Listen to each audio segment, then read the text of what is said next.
నమస్తే, శ్రీమాత్రే నమః, శ్రీకృష్ణాయ నమః. సెప్టెంబర్ 30, 2025 మంగళవారము. ఈరోజు అత్యంత ప్రభావితమైన రోజు దుర్గాష్టమి అన్నమాట. నవరాత్రుల్లో మనకి దుర్గాష్టమి అమ్మవారి యొక్క అవతారం.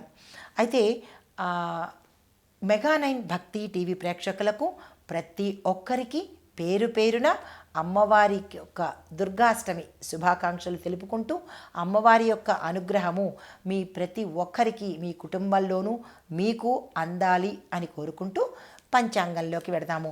శ్రీ విశ్వావసునామ సంవత్సరం దక్షిణాయనం శరతృతువు ఆశ్వీజమాసం శుక్లపక్షం. ఈరోజు సూర్యోదయ సమయము ఉదయం 6:09, సూర్యాస్తమ సమయం సాయంత్రం 6:02. ఈరోజు తిథి అష్టమి మనకి సాయంత్రం 6:01 వరకు ఉంది. తదుపరి నవమి తిథి ప్రవేశము. నక్షత్రం మూల ఉదయం 6:10 వరకు.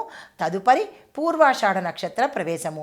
వర్జము సాయంత్రం 4:36 నుంచి సాయంత్రం 6:19 వరకు. దుర్ముహూర్త సమయము రాత్రి 10:53 నుంచి రాత్రి 11:41 వరకు. రాహుకాలం మధ్యాహ్న సమయంలో 3:04 నుంచి సాయంత్రం 4:33 వరకు. యమగండ కాలం ఉదయం పూట 9:07 నుంచి 10:36 వరకు. బ్రహ్మముహూర్త సమయం తెల్లవారుజామున 4:33 నుంచి తెల్లవారి 5:21 వరకు. అమృత గడియలు రాత్రి సమయంలో 2:55 నుంచి తెల్లవారి 4:38 వరకు. అభిజిత్ ముహూర్తము ఉదయం 11:42 నుంచి మధ్యాహ్నం 12:29 వరకు. ఇది నేటి పంచాంగం. నమస్తే. మేషాది ద్వాదశ రాశుల వారికి ఎలా ఉండబోతోంది, ఆ గ్రహాలు ఇచ్చే ఫలితాలు ఏమిటి అనే అంశంలో ముందుగా మనము గ్రహస్థితులు చూసినట్టయితే సూర్యుడు బుధుడు కన్యారాశిలో సంచారం చేస్తున్నారు. విద్య, ఉద్యోగము, వ్యాపారము, కమ్యూనికేషన్ రంగాల్లో విశేషమైన స్పష్టత, విజయము, వృద్ధి గోచరిస్తోంది. మంగళుడు తులారాశిలో ఉండడం వల్ల సత్సంబంధాలు ఇటు వ్యాపార పరంగాను ఇటు దాంపత్య పరంగాను కుటుంబ పరంగాను సత్సంబంధాలు ఉండబోతున్నాయి. దీంతోపాటు ప్రయాణాలు అన్నీ కూడా సులభంగాను విజయం పరంగాను క్షేమంగాను ఉండబోతున్నాయి. అయితే చంద్రుడు కర్కాటకంలో ఉండడం వల్ల కుటుంబంలో శాంతి, సంతోషము, శుభకార్యాలు, ఆర్థిక స్థిరత్వము, భావోద్వేగ విషయంలో శాంతి, సమన్వయము ఏర్పడబోతోంది. అయితే ఈ యొక్క ఫలితాలు మనకి మేషాది ద్వాదశ రాశుల వారికి ఎలా ఉండబోతోంది అనే అంశంలో తదుపరి రాశి తులారాశి. ఈ రాశి వారికి భాగస్వామ్య ఒప్పందాలు కలిసి వచ్చేటట్టుగా వ్యాపారంలో కనిపిస్తోంది. కుటుంబంలో దంపతుల మధ్య ఒక మంచి అవగాహన రావడము, గతంలో ఉన్న ఇబ్బందులు తొలగిపోవడము, సానుకూలమైన ఫలితాలు అంటే సానుకూలంగా ఈరోజు ఉండబోతోంది. అంటే కుటుంబ పరంగాను దంపతుల పరంగాను మీరు ఏ నిర్ణయాలు తీసుకోవాలన్నా, అంటే వివాహ సంబంధించి కానీ ఏదైనా గృహ నిర్మాణం కోసం కానీ ఇలా కుటుంబ పరంగా ఏదైనా నిర్ణయాలు మీరు తీసుకోవాలి అంటే కనుక ఈ రోజును ఉపయోగించుకునే ప్రయత్నం చేయండి. చాలా సక్సెస్ఫుల్గా ఉండబోతోంది.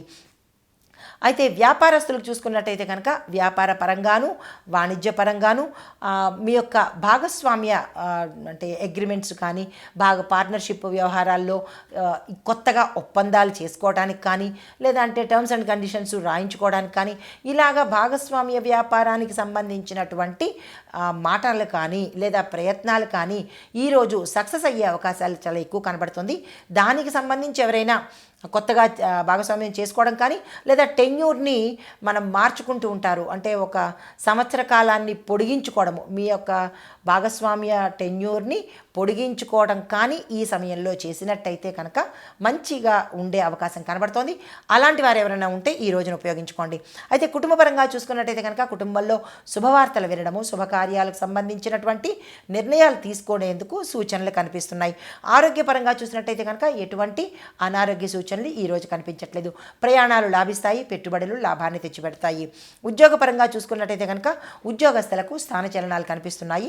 విద్యార్థులకు ఈరోజు అత్యంత విజయాలు వచ్చేటట్టు కనిపిస్తోంది. మీరేదైనా ప్రయత్నాలు చేయాలన్నా ఈ సమయాన్ని ఉపయోగించుకునే ప్రయత్నం చేయండి. వివాహం కోసం ప్రయత్నం చేసే వారికి కూడా ఈరోజు అత్యంత అనుకూలంగా ఉంది. అయితే మీ యొక్క గ్రహాల అనుకూలత 88%, గ్రహాల యొక్క వ్యతిరేకత 12% గోచరిస్తోంది. కలిసి వచ్చే రంగు గులాబీ రంగు.